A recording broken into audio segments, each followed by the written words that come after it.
Okay, Assalamualaikum dan salam sejahtera. Terima kasih kepada semua yang berada di page saya, page Nik Azmi, untuk mendengar ataupun mengikuti episod kelima Nota-Nota Malaysia, yang pada malam ini kita akan membincangkan tentang masa depan pekerja kontrak dan juga pekerja kontrak pembersihan dan keselamatan kerajaan. Dan bersama saya pada malam ini tidak lain dan tidak bukan adalah dua orang penting bagi saya. Pertama ialah saudari S. Bhavani, dan beliau merupakan seorang pengawal, bekas pengawal keselamatan sekolah dan menjadi mangsa kontrak ketika pandemik COVID yang berlaku pada hari ini. Dan kedua ialah saudara Wing Hung N, ya, Ketua Biro Komunikasi JPKK. JPKK ini adalah jaringan pekerja kontrak kerajaan yang telah banyak terlibat untuk memperjuangkan nasib dan kebajikan pekerja-pekerja kontrak pembersihan dan juga keselamatan. Jadi pertama sekali saya ucapkan selamat datang kepada S. Bhavani dan juga kepada Wing Hung, ya, ke show kita pada malam ini, dan kepada semua yang berada di sedang menonton, saya berharap anda dapat kekal sehingga ke akhir rancangan, dan sekiranya ada apa-apa perkara yang hendak ditanya kepada kami, kepada panelis, ya, boleh nanti tinggalkan di ruang komen dan kita akan bertanya kepada mereka. Jadi terima kasih sekali lagi kepada anda semua, dan saya nak mulakan, ya, pada malam ini dengan mungkin mula dengan daripada JPKK sendiri untuk menceritakan latar belakang JPKK dan mengapa ia ditubuhkan. Terima kasih YB Nik. Hello semua. Saya ingin ucapkanlah terima kasih YB Nik Nazmi yang sudi mendengar keluhan dan memberi sokongan YB kepada golongan pekerja yang ditindas. Nama saya Wing dan saya wakili satu pertubuhan dipanggil Jaringan Pekerja Kontrak Kerajaan. Singkatannya dipanggil JPKK lah. JPKK sebenarnya satu gabungan terdiri daripada 20 kumpulan akar umbi seperti pembersih, pengawal keselamatan dan tukang kebun. Sebenarnya JPKK ditebuhkan secara rasmi pada tahun 2017. Sebelum itu dia adalah satu network kesatuan-kesatuan pekerja di agensi kerajaan lah.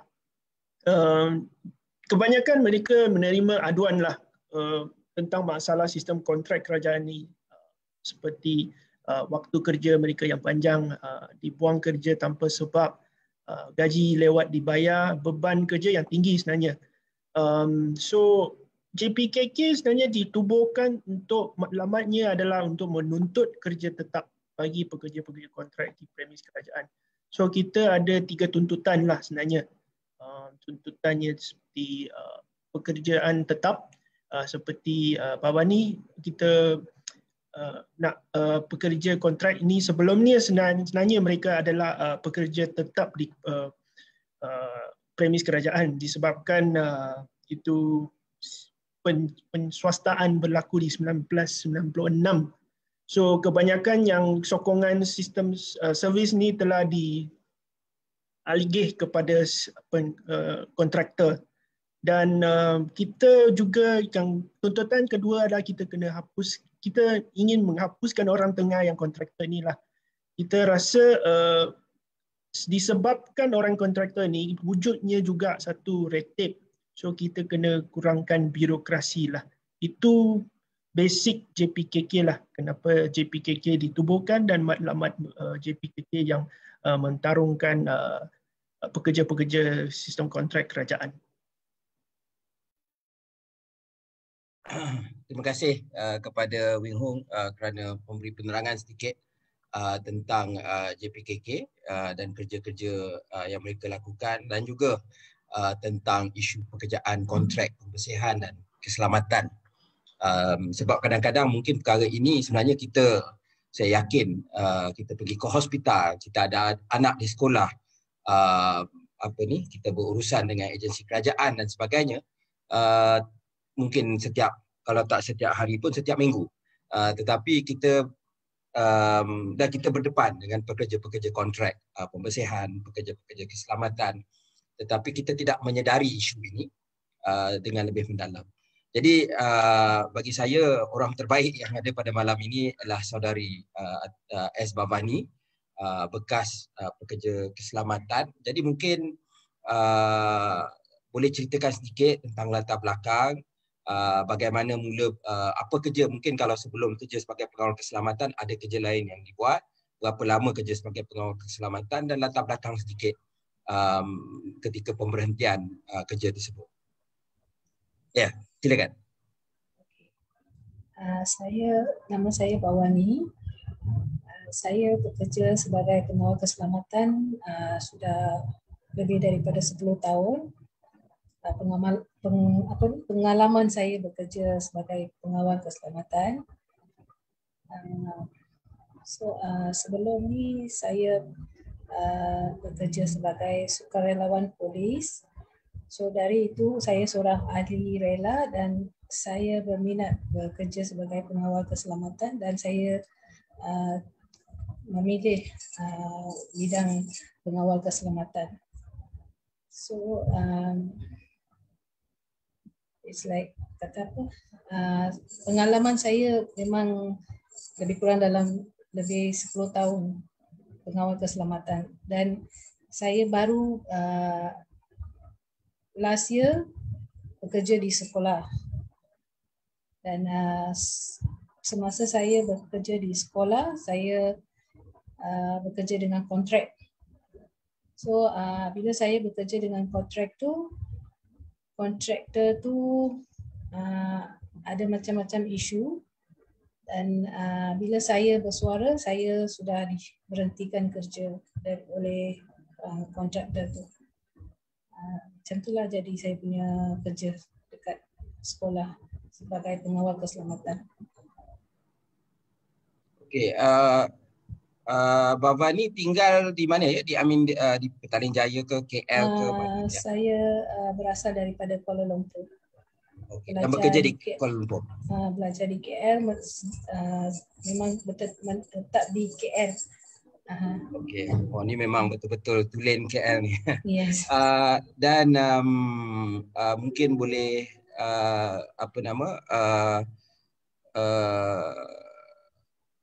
adakah pengalaman ketika bekerja sebagai pengawal keselamatan di sekolah ni, adakah berbeza dengan pengalaman-pengalaman yang lepas dan adakah wujud masalah gaji dan sebagainya? Ya. Gaji pengawal memang tak sama.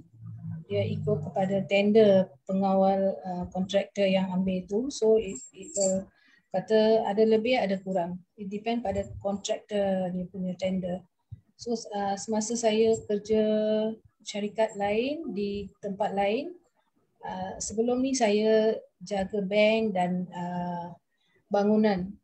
Sebelum masuk sekolah saya bekerja di bangunan.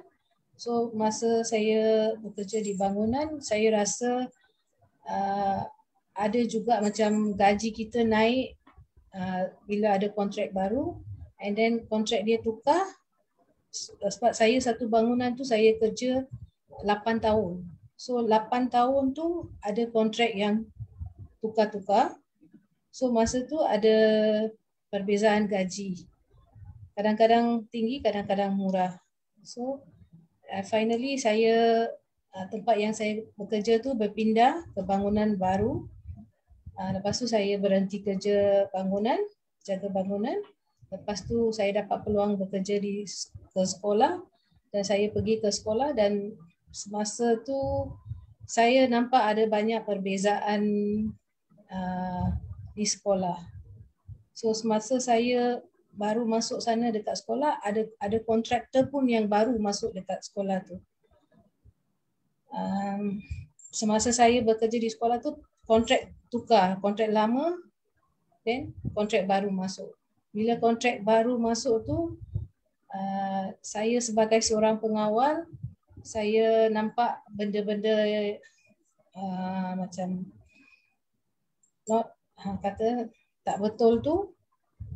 The contractor mula buat benda-benda yang saya tak pernah nampak. So bila saya bersuara, saya dibuang kerja oleh kontraktor tu. So saya pun dapat tahu kontraktor tu baru dapat jaga sekolah, dia baru dapat kontrak sekolah dan dia mungkin tidak tahu macam mana cara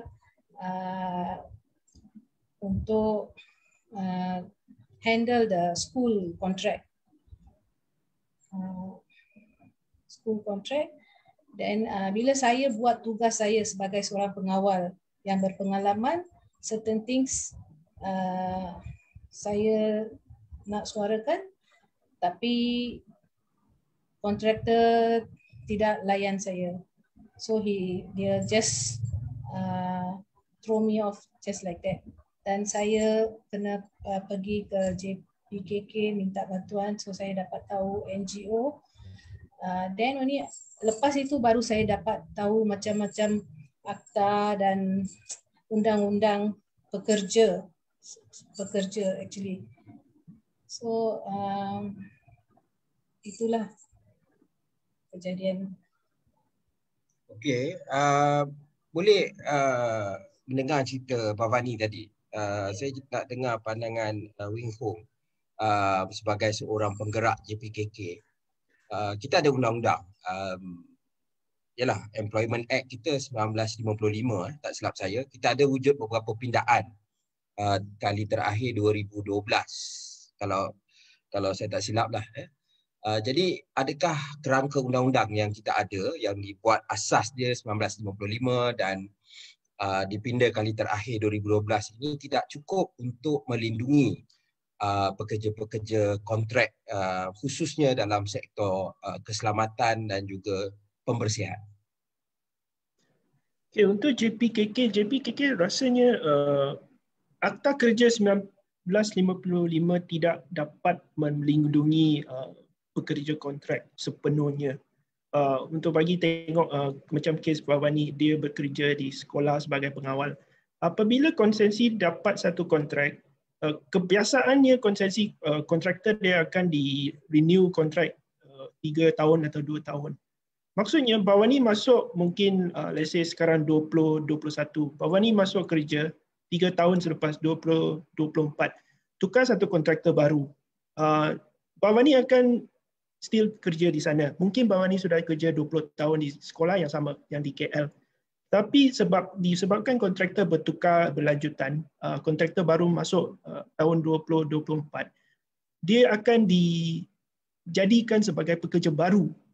So dalam akta kerja dia ada bagi macam annual leave. Bagi Bhavani kerja lebih macam 2 tahun, dia dapat 8 hari cuti tahunan.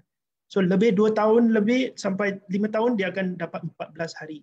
So apabila Bhavani menjadi satu pekerja baru, kebanyakan faedah dia tidak dapat dinikmati seperti pekerja tetap yang kita rasalah. Itu pandangan dari JPKK tentang akta kerja tidak dapat membantu melindungi pekerja sistem kontrak yang sedia ada.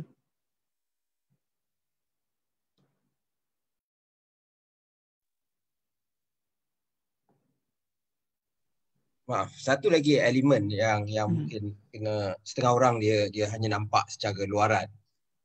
Mereka kata hari ini dah ada gaji minima. Ya, dan gaji minima dah pun meningkat walaupun ada tentangan hebat. Tetapi persoalan dia, adakah gaji minima itu mencukupi? Kalaupun saya pasti ada mungkin saya tidak tahu ada ketidakpelanggaran di kalangan majikan terhadap gaji minima itu sendiri, RM1,200 di kawasan-kawasan bandar. Tetapi jika mereka patuh pun kepada perkara tersebut, adakah 1,200 itu mencukupi?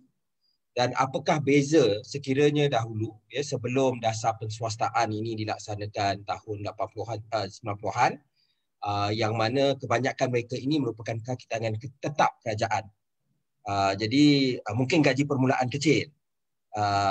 Tetapi apakah perbezaan? Jadi mungkin kita mula dengan Bhavani dulu tentang soal gaji itu. Saya nak tahu berapakah purata lah ya mungkin kawan-kawan Bhavani dapat sebagai pekerja keselamatan sebagai ni, dan apakah dalam tempoh saya tak tahu tadi Bhavani ada pengalaman yang lama, adakah wujud peningkatan ataupun peningkatan yang baik ataupun sedikit ataupun tidak ada peningkatan ataupun lebih teruk ada penurunan dari soal gaji. Mungkin Bhavani boleh cerita sedikit.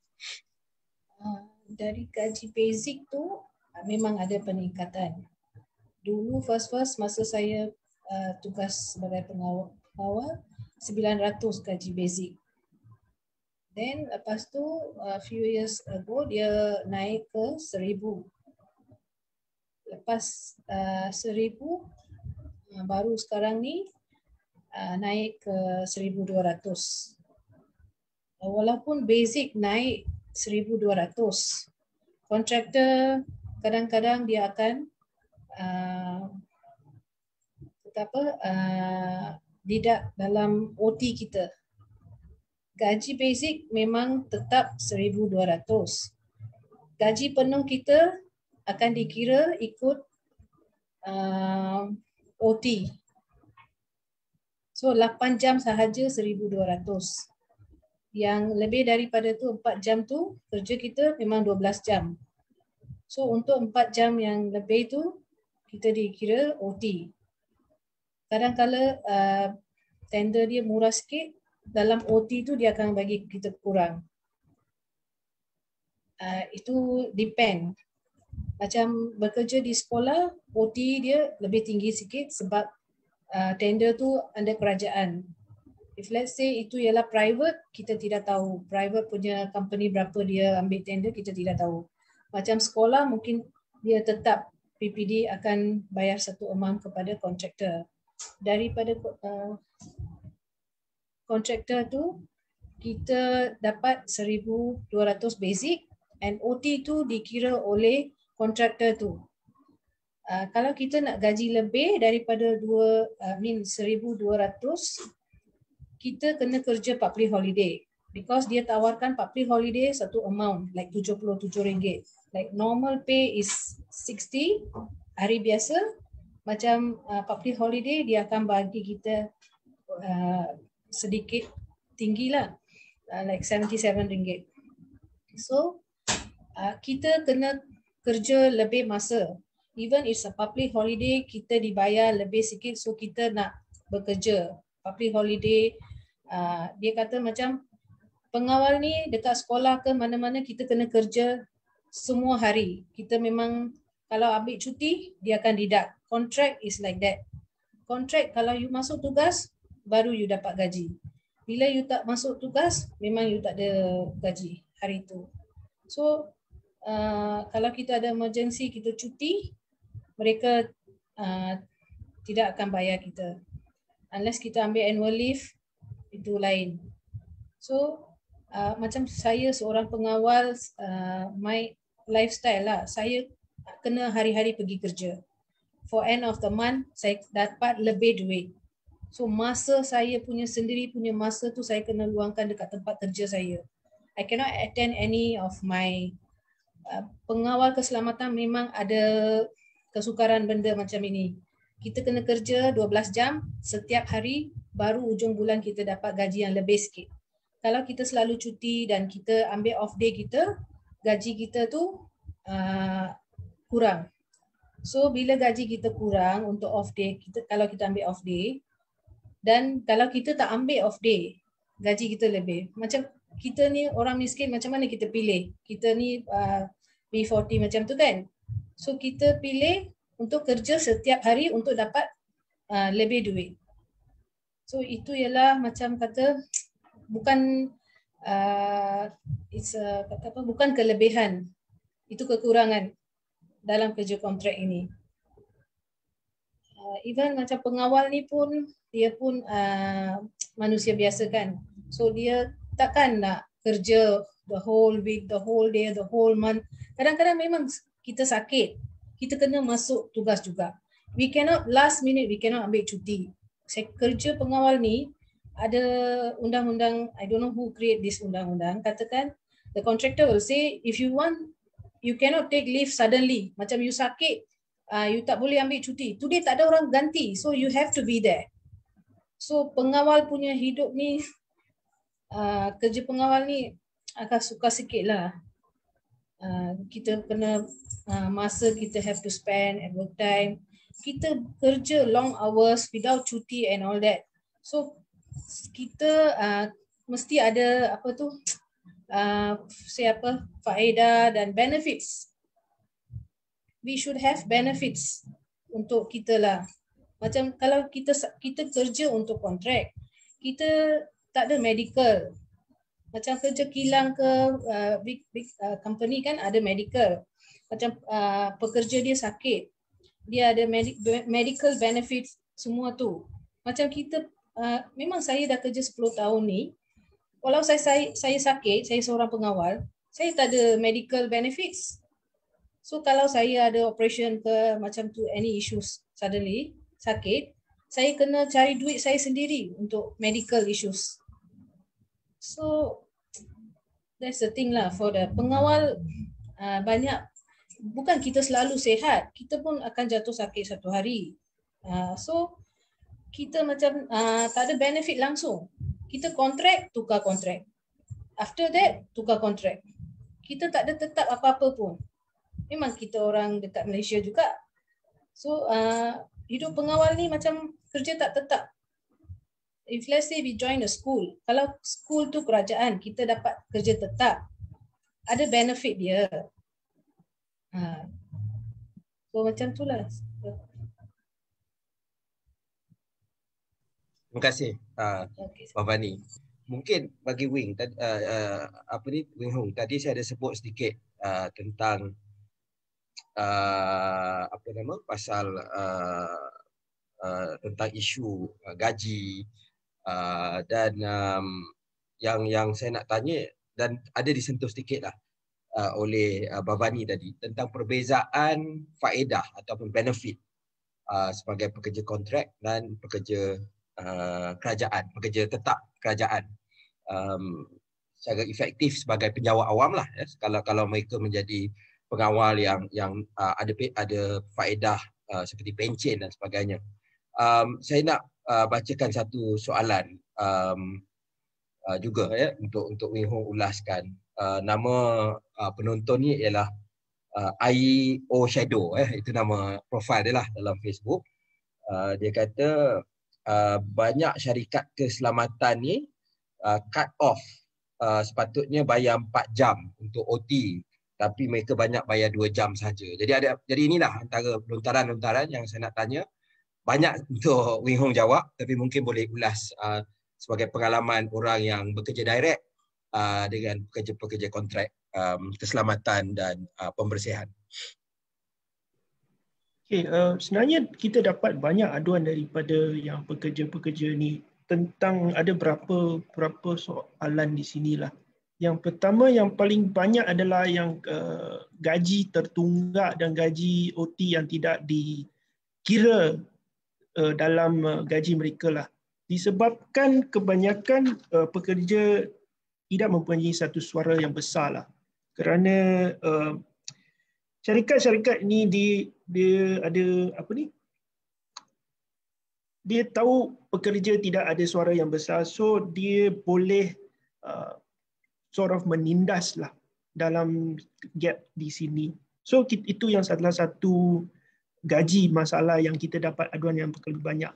Dan selepas itu ada satu yang pembuangan yang tidak ada sebab. Sebab kebanyakan ada juga syarikat yang tidak mengeluarkan kontrak yang betul.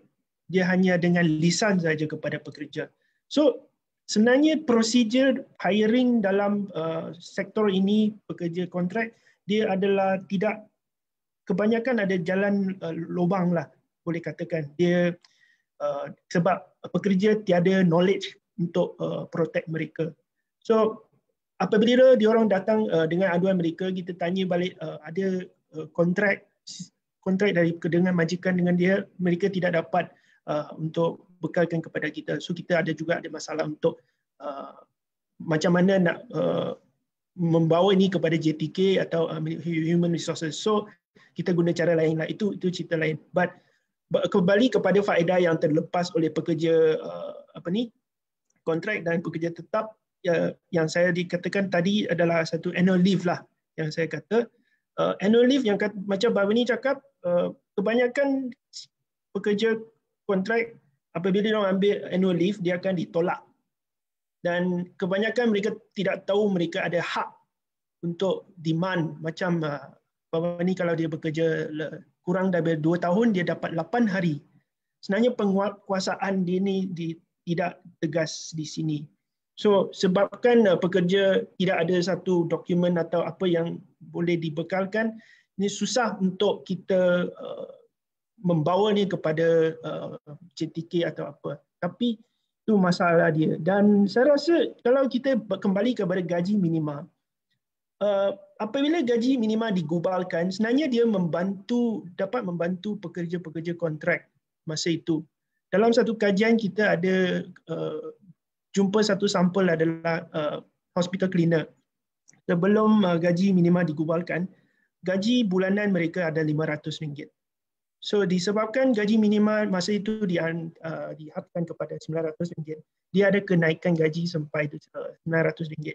Kalau tidak ada, peningkatan gaji mereka adalah tidak banyak sekali saya rasa. Dan kembali kepada gaji minima sebagai RM1,200 sekarang, saya rasa tidak mencukupilah untuk lifestyle atau the basic living cost untuk orang ramai lah. So JBKK mungkin cadangkan satu living cost masa itu, satu kajian kata 2,000 kalau di bandar masa itu. So kembali kepada yang faedah yang terlepas adalah seperti MC, annual leave dan kenaikan gaji lah. Ini adanya. Dan soalan daripada netizen tadi saya sudah jawab kan? Ya, dah. Ya. Okey. Okey, banyak lagi ya. Saya tengok di sini ada dibangkitkan yalah, macam sekali lagi saudara AI Shadow mengatakan jika pengawal buat aduan, pihak syarikat akan berhentikan kerja. Jadi ini pengalaman sama yang dialami oleh Bhavani. MC cuti sakit juga ada kes tidak dibayar dan sebagainya.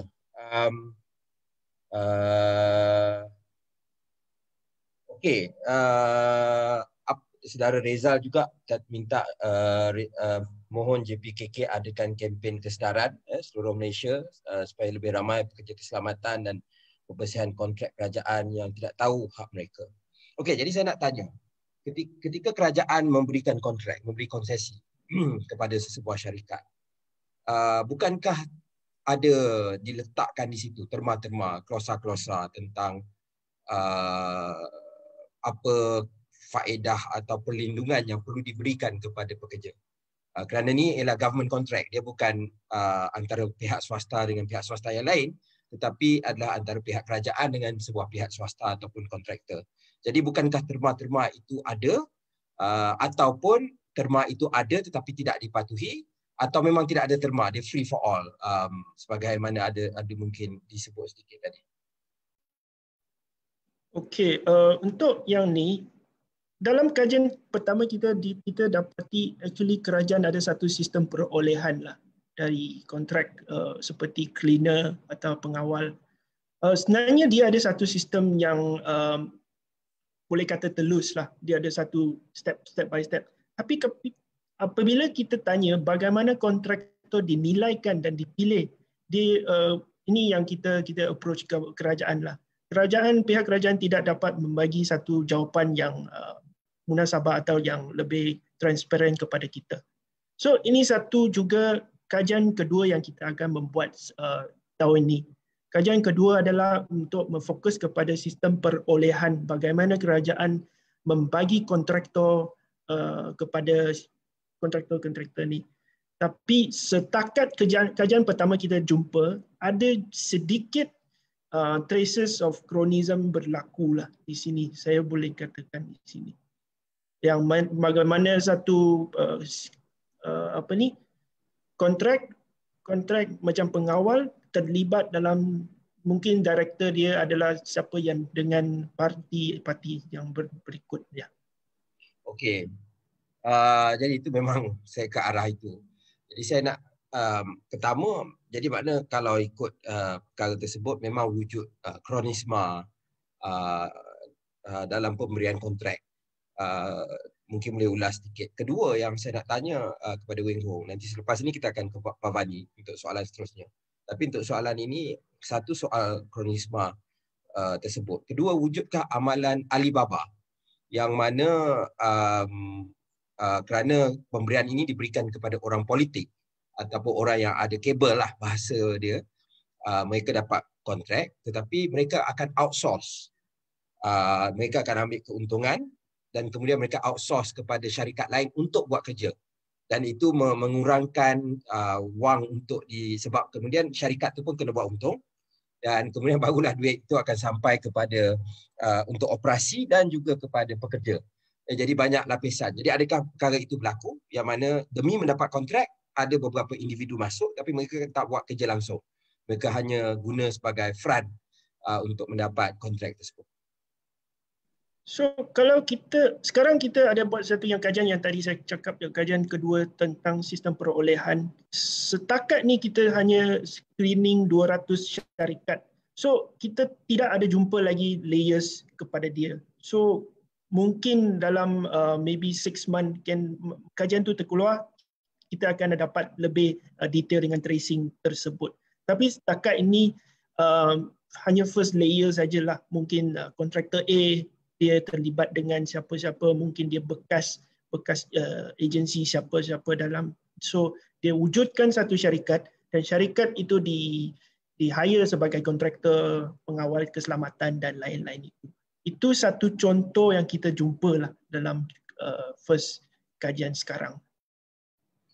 Sorry, Wing Hong nak tanya ya, kalau dalam untuk kontraktor pembersihan, kalau saya tahu kalau pekerja keselamatan sekolah, kalau tidak silap saya, betulkan kalau saya salah ya, sekira semua kena pekerja tempatan, betul tak? Pengawal keselamatan sekolah. Untuk pengawal keselamatan semua orang tempatan. Tetapi dalam yang kita jumpa di ministry yang kesihatan, seperti contoh satu di Hospital Klang Tengku Whampoa Rahimah, kita jumpa ada 30% pembersih cleaner hospital adalah bukan warga tempatan. Dan kadang-kadang ia melibatkan agensi JLC, betul ya, yang dimiliki yang baru-baru ni ada satu kes pembuangan pekerja melibatkan JLC lah, betul ya? Ada JLC pun ada terlibat. Ya. Dalam yang Menteri Kesihatan, Kementerian Kesihatan dia bagi konsesi hospital cleaner kepada 5 bahagian.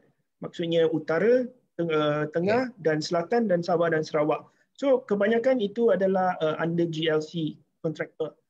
Sistem perolehan dari segi sini adalah lebih telus daripada yang di Kementerian Pendidikan yang mana pengawal tersebut terlibatlah. Okey, nak tanya Bavani ya. Dia antara momokan lah kalau kita jumpa golongan tauke-tauke ataupun mungkin orang yang juga bukan orang biasa tapi tidak faham terhadap masalah ini secara mendalam. Mereka kata masalah kalau pekerja tempatan ni ialah ini ya, apa yang mereka cakapkan ya. Mereka akan kata pekerja tempatan ni tidak dapat bekerja dengan baik, tidak akan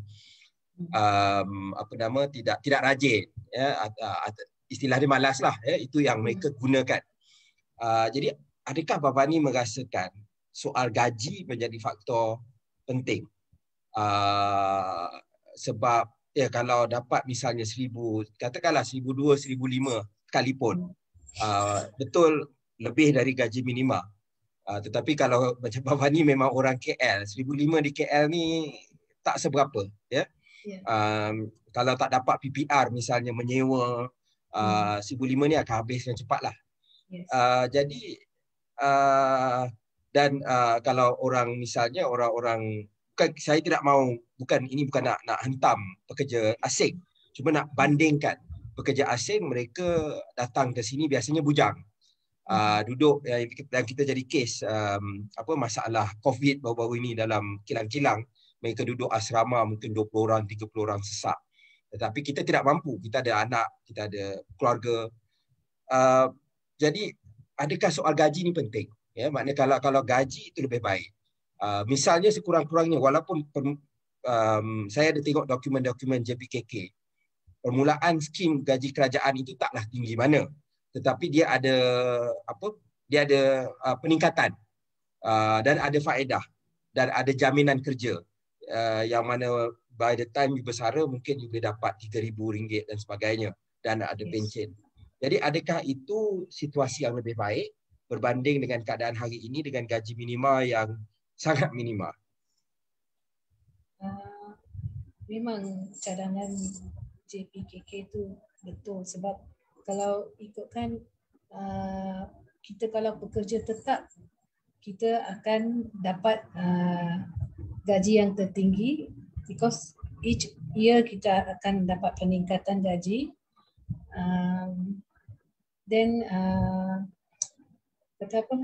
Memang kalau kita pekerja tetap, kita akan dapat gaji yang tinggi. According to each year, dia akan naik. Itu memang bermanfaat lah. Berbanding sekarang, kita kerja kontrak dan tidak stabil. Okey. Dan biasanya ialah banyak kes dia itulah, maksudnya dia akan kerja, kemudian habis kontrak, ambil kontrak baru, dan kalau ada peningkatan pun sangat kecil lah, betul Macam kita punya perkhidmatan ni dipakai dan guna, lepas tu buang macam itu. At end of the day lah, kita jadi macam satu benda ataupun satu mangsa for them. So these things shouldn't happen lah. Sepatutnya tidak terjadi kepada kita orang pengawal yang kerja kontrak.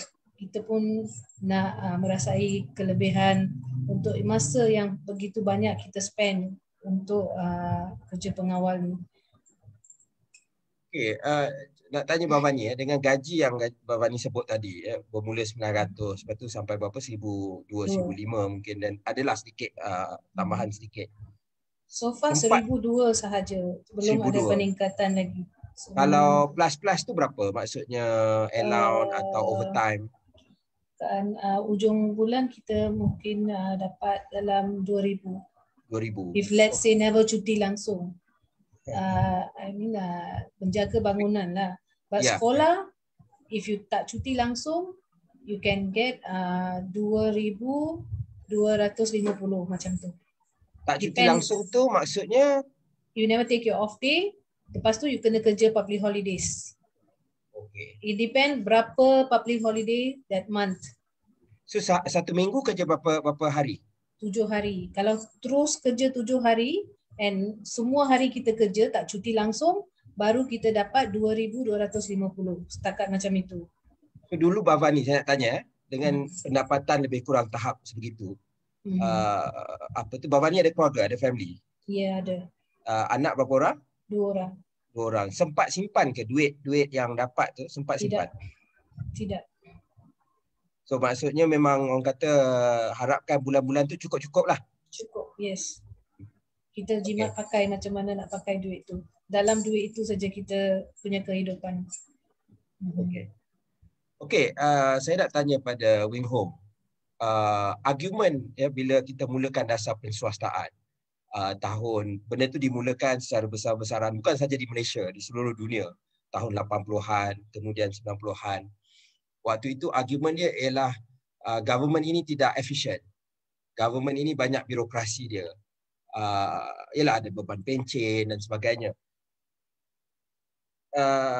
Jadi adakah penswastaan ini menyebabkan servis keselamatan dan juga pembersihan berlaku lebih efisien sebagaimana yang diwar-warkan, ataupun kerajaan berbelanja lebih besar tetapi hasil dia tidak seberapa. Jadi ini mungkin pandangan Wing Hung, sebab kalau betul itu justifikasi dia, sekurang-kurangnya kita nak tengok okeylah, nasib pekerja mereka gadaikan, betul. Tapi soal dia, adakah efisiensi itu yang diwar-warkan itu tercapai atau tidak? Okay, saya rasa yang penswastaan yang YB cakap dari 98 dan yang Margaret Thatcher dengan Ronald Reagan privatization tu, yang trend tu, masa Malaysia ambil penswastaan pada 1996 hingga mungkin 98 dia starting, saya maksudnya kontraktor ada menawarkan pilihan yang lebih baik. Maksudnya pekerja perkhidmatan akan lebih baik sebab dia bagi kepada swasta. Dan kepada pekerja, majikan kepada pekerja, gajinya actually adalah lebih tinggi ditawarkan pada masa itu berbanding dengan pekerja kerajaan. So kebanyakan masa tu rasa it's a good idea, so they don't go ahead. Tapi disebabkan wujudnya sekarang ada satu kontraktor tapi kontraktor ni bukan based on efficiency, dia based on if you kronism dan disebabkan nama untuk mengurangkan kos perbelanjaan. So apabila kerajaan membagi mungkin 4 bilion tahun 1997 dengan namanya mengurangkan kos, so kos itu adalah ditransfer kepada kontraktor. Kontraktor pun dia juga nak kurangkan kos dia kan. So kos itu dia put to where? To move to untuk kurangkan gaji kepada pekerja. So that's the cost yang pekerja have to bear. Kalau kita ikutkan sistem perkhidmatan, cakap pasal taraf perkhidmatan, sebenarnya taraf perkhidmatan dia adalah turun disebabkan dikurangkan kos. Ada kes kita dapat adalah dalam hospital, agent cleaning, maksudnya yang deterjen semua. Ada juga kes dia yang dilute deterjen tu untuk kurangkan kos. So untuk maybe deterjen atau agent cleaning untuk satu bilik guna satu botol, sekarang you kena guna 2 botol sebabkan dilution itu. So dengan nama mengurangkan kos di sini tidak solve the problem dan dia mengurangkan kes taraf perkhidmatan lah. Ini kita rasa, dan sebenarnya kita ada satu forum sebelum ni dengan kawan kita di Hong Kong. Penswastaan juga berlaku di seluruh dunia. Dan di kes Hong Kong, penswastaan juga berlaku di PBT di kita. So maksudnya dia orang cleaning the street, kebajikan pekerja mereka pun diabaikan. So dia menyebabkan taraf perkhidmatan dia menurun. Sebenarnya apabila taraf perkhidmatan ini menurun, mungkin sekarang kita tidak feel macam hospital cleaning tak ada masalah, pengawal sekolah tak ada masalah. Tapi di kes di Hong Kong, dia menyebabkan jalan itu tidak bersih.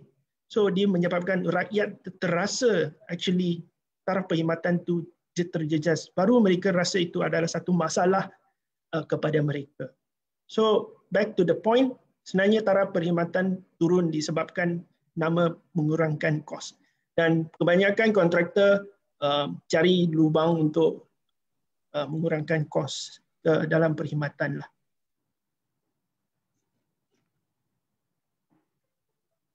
Okey, terima kasih Wing Hung. Yang seterusnya saya nak tanyakan kepada Wing Hung tentang soal yang seterusnya ialah tentang apa yang disebut tadi. kenapa wujud masalah seperti pembayaran mengurangkan kos, sebab kalau kerajaan ni mereka akan buat costing ketika mereka menawarkan tender. Jadi dalam costing itu tentulah soal semua diambil kira daripada kos operasi, ya, apa yang peralatan yang digunakan, bahan pembersihan atau semua, ya, sehinggalah gaji pekerja dan juga tentu mengambil kira peratusan keuntungan yang munasabah untuk kontraktor. Jadi bagaimana soal syarikat tidak dapat memenuhi perkara tersebut sehingga satu menjejaskan operasi mereka dari segi itulah mereka cut cost bahan-bahan pembersihan atau peralatan, dan kedua ialah sehingga mereka cuba menekan pekerja tidak memberikan apa yang dijanjikan. Adakah ya macam mana perkara ini boleh berlaku? Saya rasa disebabkan pekerja-pekerja di sini dia tidak tahu hak mereka kebanyakannya. So macam kes Bawani atau sesiapa, disebabkan diorang vokal sangat, syarikat tu ambil keputusan untuk membuang kerja mereka. So juga ada kes yang di Ipoh hospital, yang hospital pembersih cleaner, dia orang wujudkan satu kesatuan di sana dan 3 atau 5 orang dibuang kerja. Disebabkan itu, saya rasa itulah masalah ni. Dan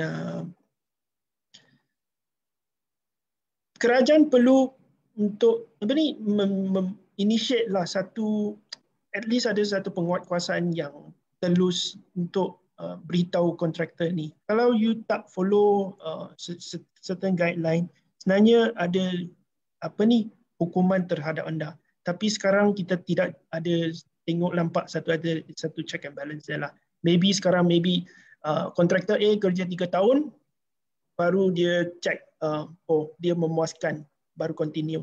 So mungkin ada satu scheme atau untuk to monitor quarter by quarter, satu cadangan lah. Tapi saya rasa tidak akan solve yang menyelesaikan masalah tersebut lah. Masalah sekarang ialah orang tengah ini menjadi satu masalah. Jika orang tengah ini tidak ada masalah dan dia memfokuskan kepada efisiensi, saya rasa ini bukan satu mewujudkan masalah inilah. Okey.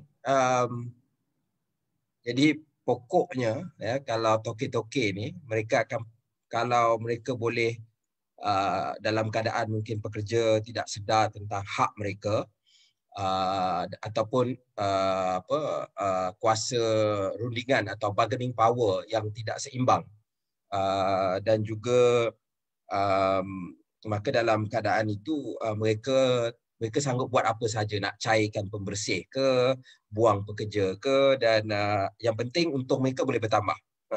Jadi mungkin saya tak tahu JPKK selepas ini boleh tengok kadar-kadar keuntungan mereka kalau ada dalam SSM ke apa, untuk melihat berapa margin mereka. Yang makna saya tak tahu adakah dia luar biasa atau tidak. Ada beberapa komen lagi masuk. Saudara Ai sekali lagi mengatakan saya kerja pengawal keselamatan.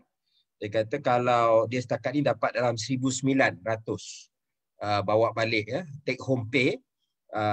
Kalau ada public holiday dapat lebih sikit. Ya, jadi samalah sebagaimana Bawani cakap tadi. Dan pejabat Rizal mengatakan pejabat buruh pun tak laksanakan penguasaan yang tegas kepada syarikat-syarikat yang menindas pekerja.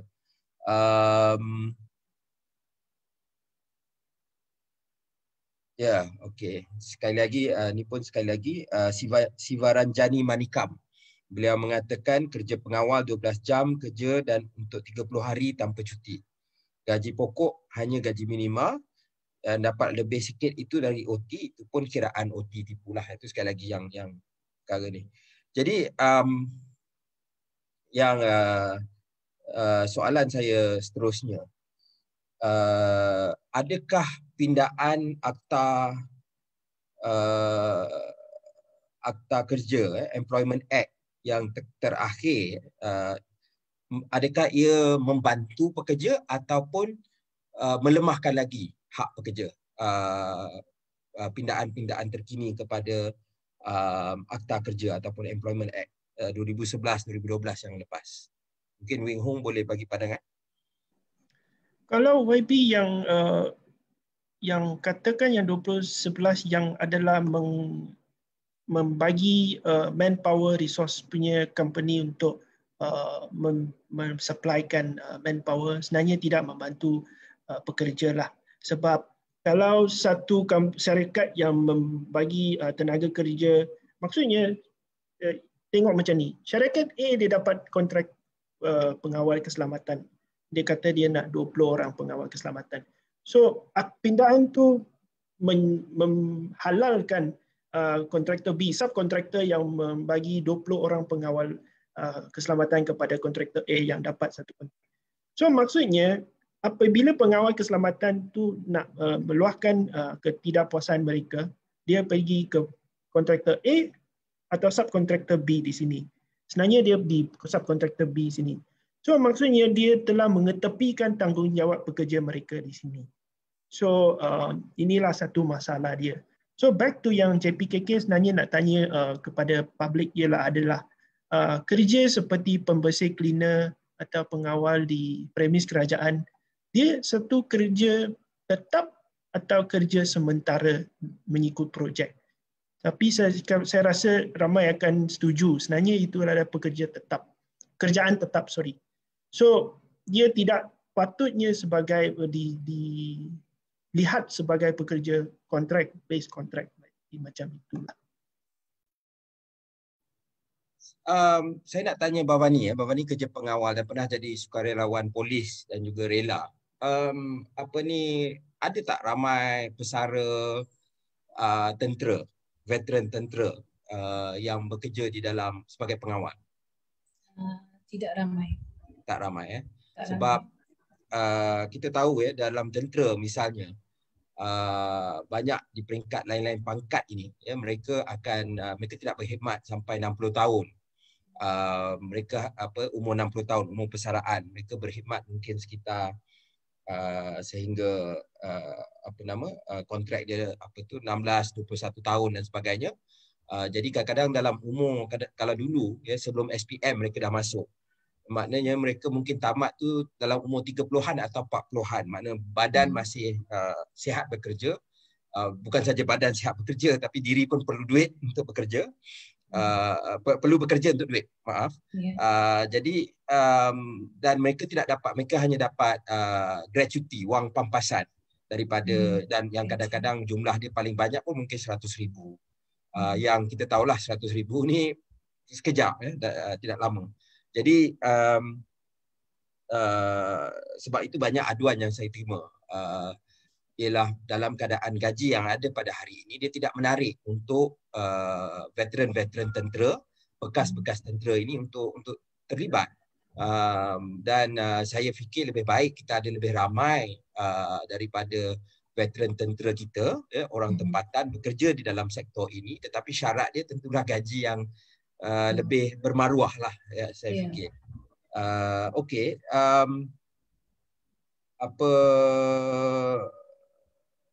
dari segi nak tanya kepada Wing Hong, adakah wujud perbezaan kontrak kerja yang kalau mengikut akta undang-undang yang ada pada hari ini, adakah dia berbeza antara pekerja tetap dan pekerja kontrak dan juga antara sektor awam dan sektor swasta? Adakah wujud perundangan yang berbeza? Rasanya dalam understanding saya tiada perbezaan dia di sini. Hanya perlindungan yang dalam pekerja kontrak kira lebih kurang daripada yang pekerja tetap. Disebabkan yang ada sedikit gejala yang saya dikatakan tiada kontrak diisu, mungkin ada kes yang EPF SOCSO dia tidak bayar, itu terpulang kepada kontraktor lah. Masalah dia hak pekerja tidak dijamin lah dalam pekerja kontrak compare tu pekerja tetap. Okey. kita dah masuk ke bahagian akhir kita punya rancangan pada malam ini. Terima kasih kepada semua yang membawa soalan. Saya akan ada beberapa 1-2 soalan terakhir.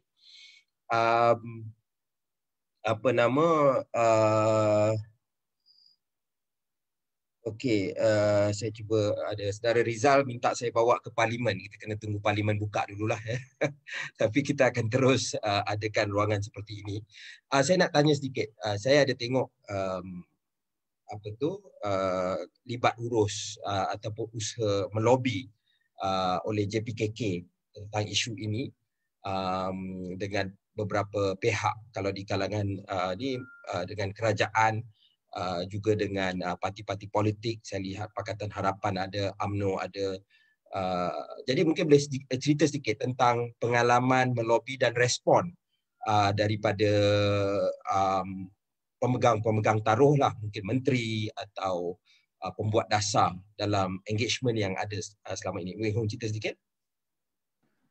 Okey, untuk masa kita lobby dari starting 2 tahun lepas, actually banyak agensi juga dia ada open to listen to us. Tapi kebanyakan lah di mana-mana pihak, parti pembangkang atau parti ruling that time, semua terbuka. Kalau menteri tiada, dia akan hantar PA dia untuk mendengar keluhan golongan kita, warga pekerja. Tapi masalahnya adalah tiada orang yang sudi to push ada agenda. Adalah yang masa kita buat mogokan di parlimen beberapa bulan lepas. Ada yang YB Chang, YB Pasir Gudang dan ada beberapa YB membantu kita untuk membawa kepada sidang media di parlimen.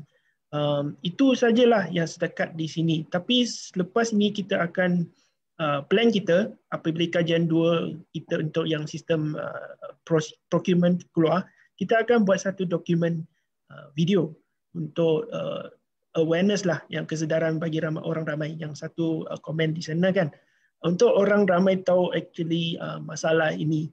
Dan sebenarnya masalah pekerja ini bukan saja di masalah pekerja.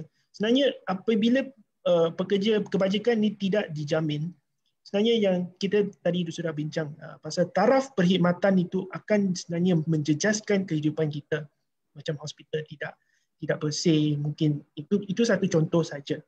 So sebenarnya sistem ini adalah mungkin kita tidak dapat tengok sekarang, tapi dia akan menjejaskan lah, saya rasa. So lepas tu dokumen itu terkeluar, kita akan engage lah dengan semua pihak lagi dan kita akan berusaha untuk push forward. Dan terima kasihlah YB Nick Nazmi sudi mendengar dan provide satu platform kita untuk menyuarakan suara di sini jugalah. Terima kasih Weng Hong. Bhavani, saya ada soalan terakhir untuk Bhavani ya. Contohnya ya, sebab saya balik kepada kajian yang dilakukan oleh sebenarnya Bank Negara tahun 2016 tentang apa yang dipanggil sebagai gaji kehidupan wajar ataupun living wage. Waktu itu tahun 2016 anggaran dia ialah sekitar 2,600 untuk seorang individu hidup dengan keadaan yang bermaruah dan sedikit selesa di Kuala Lumpur. Itu tahun 2016 ya. Waktu itu kalau RM100 pergi pasar, beg dia besar sedikit lah daripada hari ini kita pergi pasar dengan RM100. Saya nak tanya, ya, kalaulah ya, kita ada sama ada, tak kira lah ya, sama ada kekal sistem swasta hari ini, tetapi dengan syarat-syarat yang lebih ketat, dengan mewajibkan pemberian gaji kehidupan wajar dan sebagainya, ataupun diambil bekerja di kerajaan dan wang yang dibawa balik ujung bulan, gaji plus allowance. Ya, mungkin gaji pokok naik sedikit, tetapi allowance juga bertambah. Dapat, baru-baru ini saya tak ingat jumlah dia, tapi Khazanah Research Institute juga ada menyebut dan apa yang diperlukan untuk hidup dalam kadar minimum di KL, dan lebih kurang RM2,800, RM2,700 atau hampir RM3,000 lah, tetapi sekitar jumlah tersebut. Adakah Bhavani merasakan pekerja-pekerja akan lebih bersemangat, akan lebih berbangga untuk dan selesa sebagai pekerja? Ya, memang betul. Pengawal keselamatan akan hidup selesa dan buat kerja dengan lebih bagus bila ada kebajikan yang boleh membantu pengawal keselamatan ni. Dan saya rasa dia kena kalau nak dapat minima 2,600, 2,700 ni pun dengan cuti yang cukup. Bukan. Ya, memang sekarang kami apa? pengawal tidak dapat bercuti sebenarnya. Benda-benda ni sepatutnya let's say orang yang berkenaan tolong kita lah. It's like kerajaan support, don't see at the contractor sahaja. Sebab kontraktor tu memang dah untung. Dia orang tengah, dia banyak duduk selesa dan beruntung. Dan kita pengawal yang luangkan masa lebih dan kita tidak ada sebarang keselesaan. Dan